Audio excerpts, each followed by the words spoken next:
We are against any law, custom, tradition, or amendment that seeks to violate equal protection under the law. Right. That is in the 14th Amendment and is in Section 1, Article 1, Section 1 of our state constitution. So however you feel about same-sex marriage religiously or personally or morally, you can be for or against. You should always be against division and hatred and discrimination being written into the Constitution. Right. That's the matter.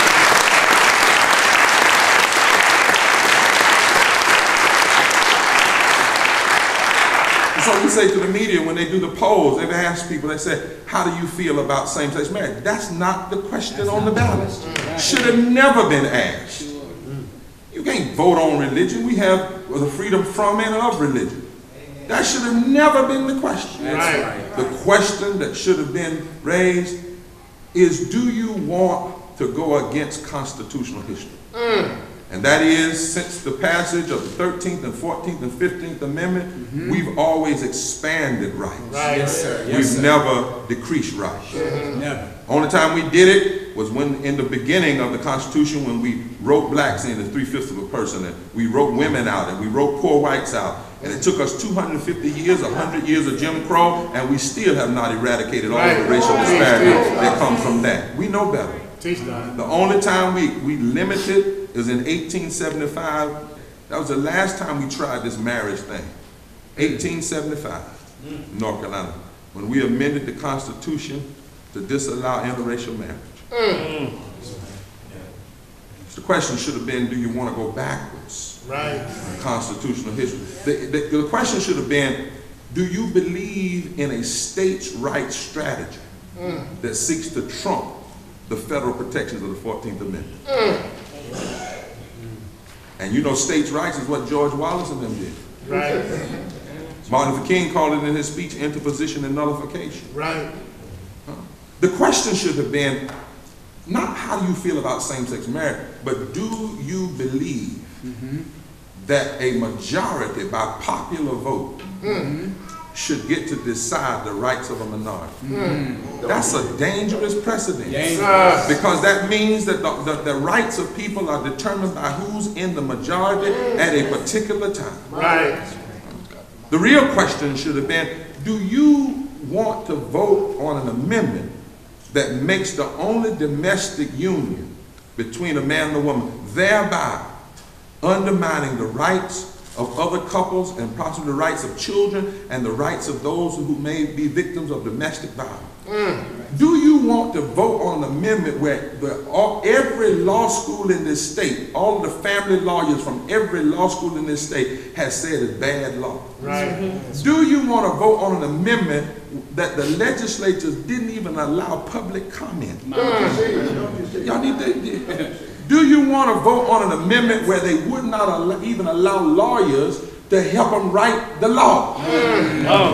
Mama. And make sure that the law was not expansive. Do you know that they could have written it in a different way, but chose to make it as broad as possible in a regressive, reactive way? Do you know that this law could hurt the ability of children and to get health care if their parents are not married? Could interfere with hospital visitation. Could hurt heterosexual families. The question should have been all along, not how do you feel about same-sex marriage, but do you believe we should codify and vote on discrimination and hate and division in the Constitution?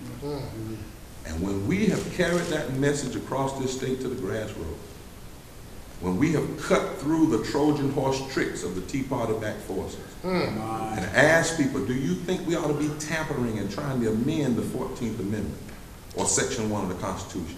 Do you believe, especially in the South, with all of our ugly history, in the South, where if we had to vote on the laws that protect us today in the South, and some of them, if we probably put them up for a popular vote today, Right. if we put the Voting Rights Act up for a vote today in the South, We put the Civil Rights Act of '64 up for a vote today in the South. Right. We put the Fair Housing Law up for a vote today in the South. Right. It would probably be deleted. And you believe in the South? Jesus. We ought to be putting people's rights up for a popular vote?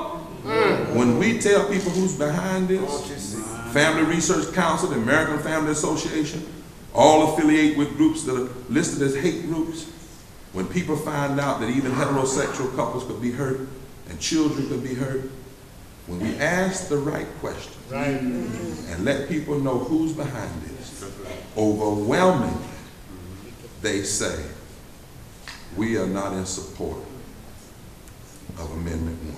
Right. And so as we go forward from this place, let all of us say, we've read the Greek classics too. We